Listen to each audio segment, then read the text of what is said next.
Bonjour chers auditeurs de Radio Bien-être, ici c'est Charles. Je vais avoir le plaisir de vous retrouver pour 12 émissions qui vont porter sur mon livre qui s'intitule Chouette, c'est l'heure des devoirs, paru aux éditions Erol en septembre dernier. L'objectif est de partager avec vous mes réflexions par rapport à ce thème des devoirs et de tenter de vous démontrer qu'on peut faire autre chose et autrement avec ce moment de la journée. Alors comment est-ce que j'ai été amené à écrire ce livre, à publier ce livre? Alors, il se trouve que je suis père de 3 enfants qui n'aiment pas forcément l'école, avec un des 3 avec des petits soucis de dyslexie, enfin 3 enfants bien différents qui m'ont fait travailler sur ce thème. Et puis il se trouve aussi que je suis prof en lycée professionnel et donc j'ai en face de moi des jeunes qui n'ont pas forcément envie d'apprendre. Il m'a fallu inventer de nouvelles façons pour tenter d'accrocher leur attention et pour tenter de les mettre dans cette dynamique de l'apprentissage.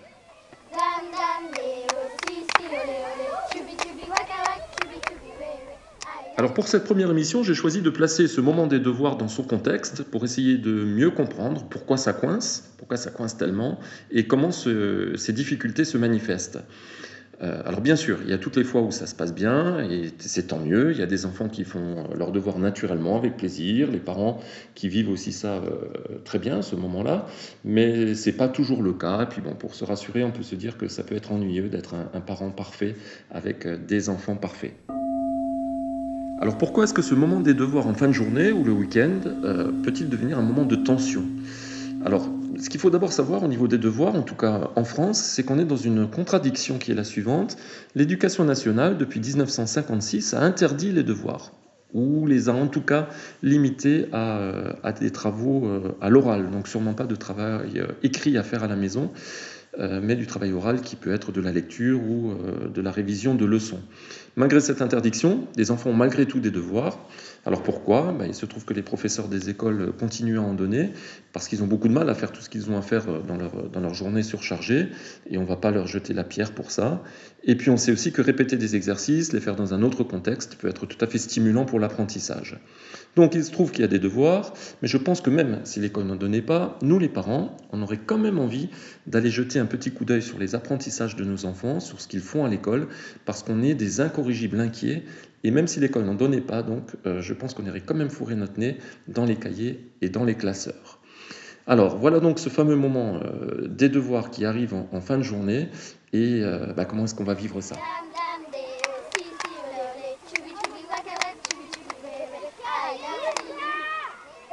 Alors, je vous propose qu'on commence par se mettre dans la peau de notre enfant. Notre petit ou notre petite, quelquefois il s'est levé très tôt, il a pris un transport scolaire, il s'est retrouvé dans un milieu qui est plutôt bruyant, en tout cas pendant les moments de récréation, la cantine, et surtout il s'est retrouvé pendant 6 heures, voire plus, assis sur une chaise, à devoir écouter, suivre des instructions et apprendre des choses qu'il n'avait pas forcément envie d'apprendre. Il a donc été dans ce que j'appelle un temps contraint, c'est-à-dire un temps qu'il n'a pas choisi. Alors bien sûr, et surtout à l'école primaire, les professeurs des écoles font des miracles et proposent beaucoup d'activités différentes où on peut bouger, faire d'autres choses et où les enfants ont du choix. Mais globalement, dans cette journée d'école, il n'y a pas eu beaucoup de choix. Et dans ce temps contraint, il ou elle a aussi ressenti beaucoup d'émotions qu'il n'a pas forcément toujours exprimées. Il y a eu donc de la fatigue et quand il ou elle arrive à la maison, il y a plein d'autres envies qui sont beaucoup plus tentantes que celle de faire son travail d'école. Voilà, d'autant plus qu'il y a eu parfois aussi dans la journée un petit souci avec un camarade ou un petit souci avec le maître d'école, qui parfois craque aussi un petit peu. Et du coup, l'enfant arrive avec déjà beaucoup de choses dans son cartable à part la liste des devoirs qu'il n'a donc pas envie d'attraper. Voilà pour ce qui est de notre petit, notre petite qui arrive donc à la maison.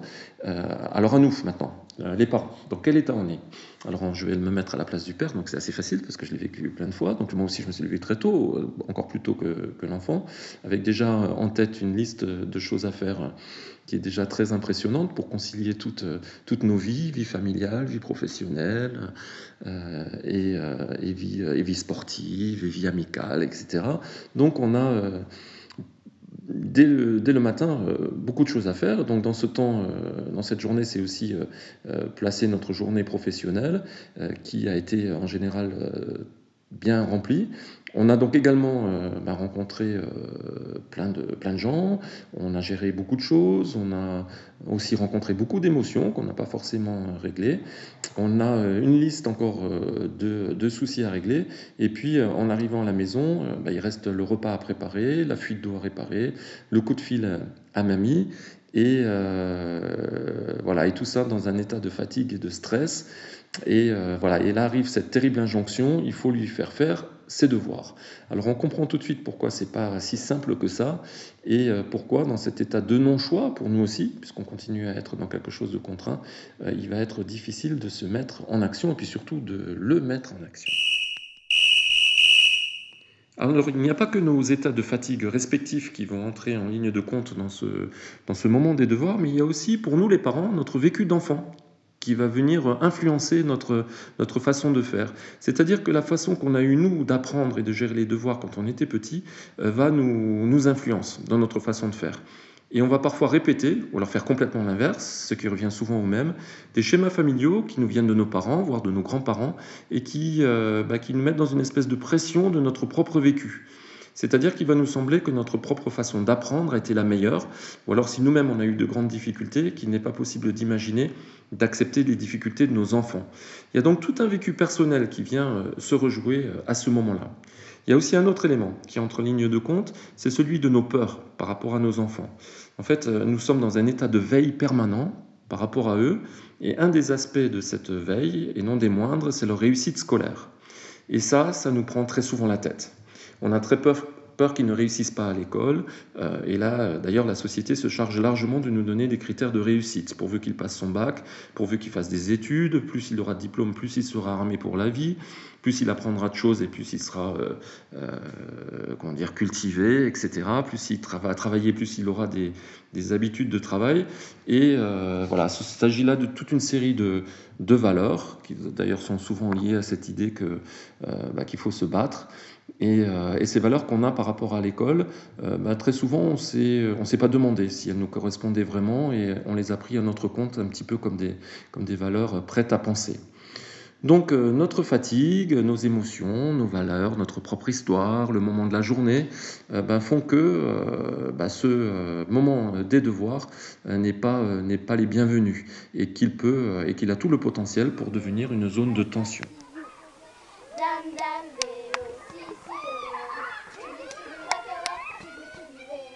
Alors avant de parler de ces fameuses tensions et de comment elles s'expriment, j'aimerais vous raconter une petite histoire.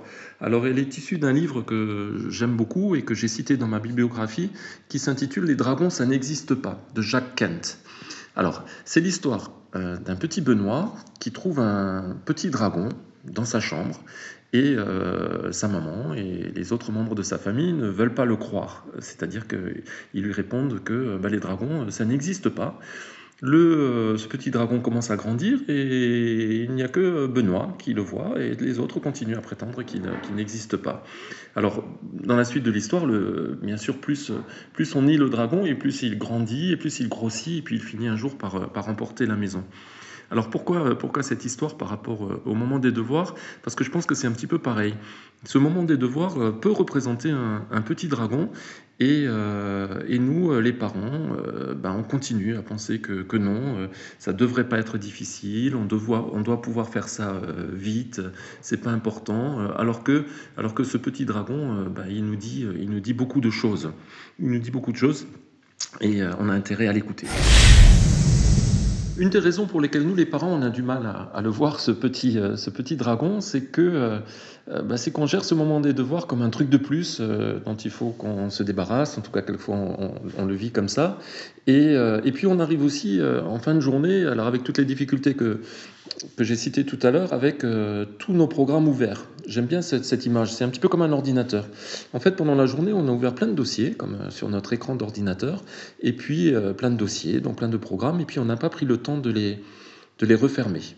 Et du coup, on n'est pas vraiment disponible. Après, parfois aussi, eh bien, on fait les devoirs en même temps qu'on se connecte nous-mêmes sur notre ordinateur et en même temps qu'on répond à des messages sur notre téléphone. Et du coup, on montre là un manque de disponibilité. Et puis, c'est une façon aussi, du coup, de pas s'investir complètement là-dedans. Mais bon, on va pas se jeter la pierre non plus. Parfois, c'est difficile. Et puis, et puis, on n'a pas forcément envie. Alors, comment est-ce que donc ce dragon des devoirs s'exprime? Alors d'abord, il n'est pas du tout content qu'on veuille s'en débarrasser aussi facilement et il va très souvent nous pousser dans nos retranchements et on va être exaspéré, s'énerver et on va devenir normatif, on va ordonner, on va exiger, on va dire que c'est maintenant, c'est pas plus tard, on va exprimer notre impatience et, euh, du coup, bah, notre enfant, il va ressentir toute cette ambiance qui va être tendue. Donc voilà, on ne va pas être disponible. Déjà, je crois que c'est un des premiers points, mais on en reparlera dans une autre émission euh, pour, euh, pour bien vivre ce moment. Et notre enfant, comme je le disais dans un article de la page Facebook du livre, que je vous recommande d'aller visiter et d'aller liker, je vous en remercie, qui porte le nom du livre, donc chouette, c'est l'heure des devoirs. Donc nos petits ont des antennes. C'est-à-dire que si on n'est pas disponible, ils vont mettre en place des tentatives d'évasion, et puis comme on n'est vraiment pas disponible, on va finir par les cautionner et par leur dire, bah, puisque c'est comme ça, tant pis, voilà, on les fera plus tard, ou tu les feras pas, enfin on va effectivement leur permettre de s'échapper.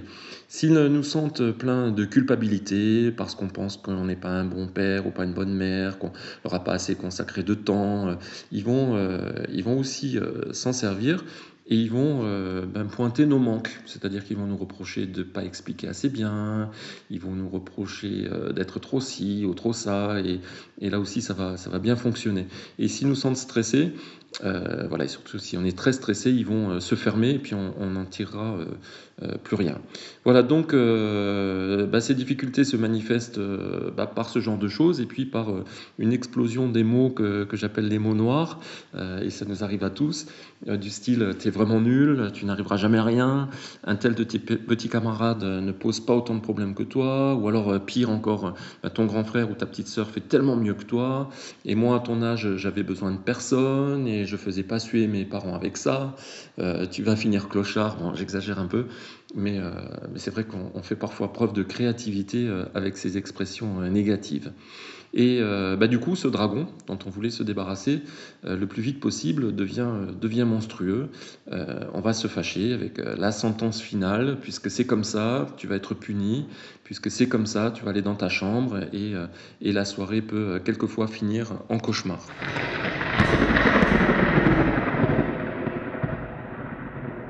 Alors ces soirées de cauchemar s'accumulent parfois et dans ma vie de prof, j'ai quelquefois reçu des parents, même souvent reçu des parents complètement fâchés avec leurs enfants. Des familles entières peuvent se retrouver en état de crise à cause de cette histoire de devoir et de scolarité et des parents n'arrivent pas à se réconcilier avec leurs enfants et vice-versa. Bon, un des conseils que je donne dans ces cas-là, c'est qu'il faut absolument arrêter de parler de l'école et arrêter de parler des devoirs et faire autre chose, aller taper dans un ballon, faire une balade, aller au ciné pour essayer de remettre un petit peu de respiration dans sa vie de famille et de se reconnecter.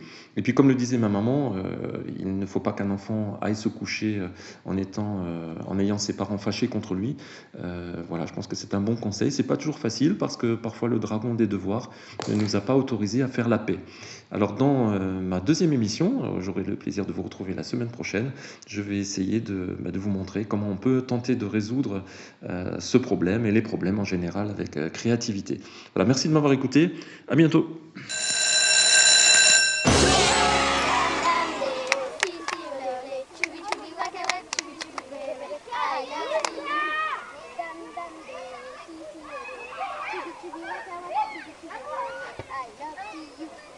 Dam dam deo, si si ole ole, chubby chubby waka waka, chubby chubby.